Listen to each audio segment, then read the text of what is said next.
세상을 연결하는 뉴스, 뉴스브리지입니다. 지난달 난방비 고지서 받고 많이들 놀라셨죠? 복잡한 국제 정세와도 얽혀 있는 문제다 보니까 난방비 대란은 당분간 이어질 거라는 관측이 많습니다. 가정에서 조금이라도 난방비 부담을 줄일 수 있는 방법은 없는 걸까요? 유튜버 맥가이버 보일러로 활동하고 있는 임성수 대표에게 들어보겠습니다. 안녕하세요. 네, 안녕하십니까? 예, 이 다음 달 고지서는 더 큰 폭탄이 될 거다, 이런 전망까지 지금 나오고 있습니다. 네네네. 먼저 이 난방비에 영향을 미치는 요인들에는 어떤 것들이 있을까요? 난방비에 영향을 미친 조건들은 이제 집의 평수, 그리고 온수 사용량, 단열 조건, 그리고 이제 난방이나 온수를 사용하는 방법에 따라 차이가 있습니다. 네, 여러 가지가 있네요. 네. 지금 온라인에는 이 난방비를 줄일 수 있는 방법이다, 여러 가지 정보가 오가고 있습니다. 그 중에 하나가 외출 모드로 돌리면 난방비를 좀 아낄 수 있다, 이런 내용인데 어떻게 보십니까? 단열 조건이 아주 좋다면 이제 크게 문제가 되지는 않지만 그런 경우가 아니라면 오히려 가스비가 더 많이 나올 수 있습니다. 왜냐면은 외출 모드로 설정을 하면 이제 실내 온도가 이제 10도 정도로 설정이 되기 때문에 보일러가 거의 작동되지 않다 보니 이제 외출 시에 방바닥 및 실내 온도가 현저하게 떨어지고 이제 집에 돌아오셔서 난방을 켰을 때 이제 설정 온도에 도달하는 시간이 매우 길어집니다.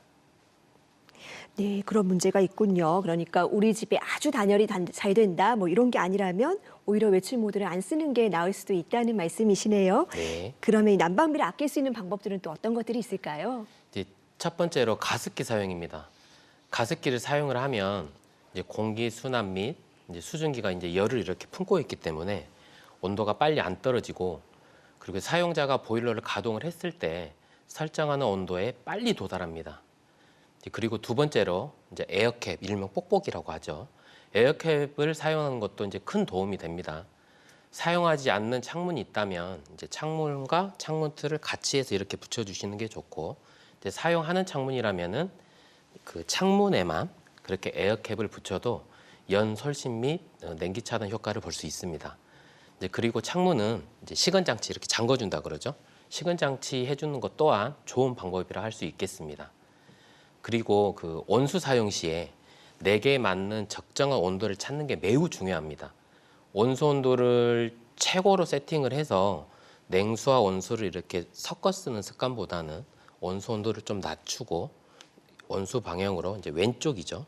온수 방향으로 이렇게 꺾어서 물을 조금만 이렇게 줄여서 쓰시면은 가스비를 절약하는 이제 가스비를 절약하는 데 큰 도움이 됩니다. 네, 정말 꿀팁입니다. 이 창문을 잠그는 것만으로도 도움이 된다는 말씀이시네요. 네. 예, 그리고 이 개별 난방이나 지역 난방처럼 이렇게 난방의 종류도 사실 집집마다 굉장히 다릅니다. 난방 종류에 따라서는 어떨까요? 개별 난방 보일러 이제 사용 시에는 이제 우풍이 있어서 단열이 잘 안 된다면은 이제 온돌 모드나 이제 반복 타이머 기능을 사용하면 유리하고, 단열 조건이 이제 좋다면은 이제 실내 온도를 설정을 하고 평상시 사용 온도보다 약 2도 정도만 낮춰도 가스비 절감 효과가 뛰어납니다. 아, 그렇군요. 그리고 지역 난방이란 이제 간단하게 집에 보일러가 없을 때 이제 보통 이제 지역 난방이라고 그러는데, 이제 열병합 발전소에서 열을 생산해서 이제 공급관을 통해서 그리고 난방과 온수를 이제 공급하는 방식인데, 이제 보통은 이제 신도시 지역, 신도시 지역을 지역 난방이라고 보시면 됩니다.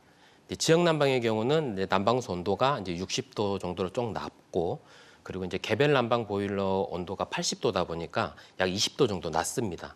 이제 그러다 보니까는 외출 시에 꺼놓고 나가게 되면은 다시 집에 돌아왔을 때 그 온도 설정하는 온도에 도달하기 매우 어렵기 때문에 이 경우도 이제 평상시 사용 온도보다 약 2도 정도 내려놓고 외출하시면 좋습니다.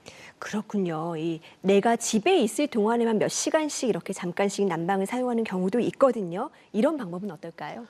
네, 이런 경우는 이제 간헐적 난방이라고 하는데, 이제 평소에 가동은 않다 보니까 항상 방바닥은 이렇게 식어 있는 상태입니다. 그리고 이제 설정하는 온도에 도달한 시간이 다시 켰을 때 매우 이제 오래 걸리게 되고, 이 경우도 마찬가지 외출 시 보일러를 꺼놓는 경우와 동일한 상태라고 볼 수가 있기 때문에 가스비 절감에는 크게 도움이 되지 않습니다. 아, 그렇습니다. 이 집안의 온도가 낮을 때는 보일러를 틀 때 좀 빨리 따뜻해지라고 굉장히 높은 온도로 설정을 해놓는 경우도 있습니다. 이 경우는 네네. 어떻게 보십니까?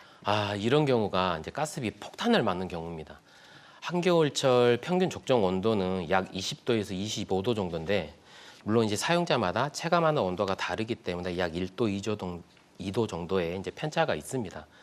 그런데 여기서 빨리 따뜻해지라고 온도를 높이 올려놓게 되면은 그 온도 설정하는 거하고는 아무런 의미가 없습니다. 설정 온도를 높게 설정하면 할수록 가동 시간만 길어지기 때문입니다. 네, 그런 점이 있었군요. 그렇다면 이 겨울철에 꼭 알아둬야 할 또 어떤 다른 꿀팁들도 있다면은 공유해 주시기 바라겠습니다. 이제 한파가 시작되면 이제 보통 우리 집은 난방도 되고 냉수도 잘 나오는데 온수 쪽에 물이 한 방울도 안 나와요라고 하시는 분들의 문의가 상상외로 많습니다. 이제 난방과 온수는 별개이기 때문에 이런 문제들이 발생하는데요. 온수관 동파를 예방을 하려면 우리 집 수도꼭지 방향을 온수 쪽 방향으로 똑똑똑보다는 실줄기처럼 줄줄줄 흘려주셔야 합니다. 이제 보통 한파가 시작되면은 이제 아파트 관리사무소에서 이제 안내 방송을 해주죠. 뭐 수도 배관 동파 우려가 있으니 물을 켜두시기 바랍니다라고 이제 안내 방송을 하는데, 그럴 때 대부분의 이제 주민들께서는 그냥 수도꼭지 물만 이렇게 켜두거든요.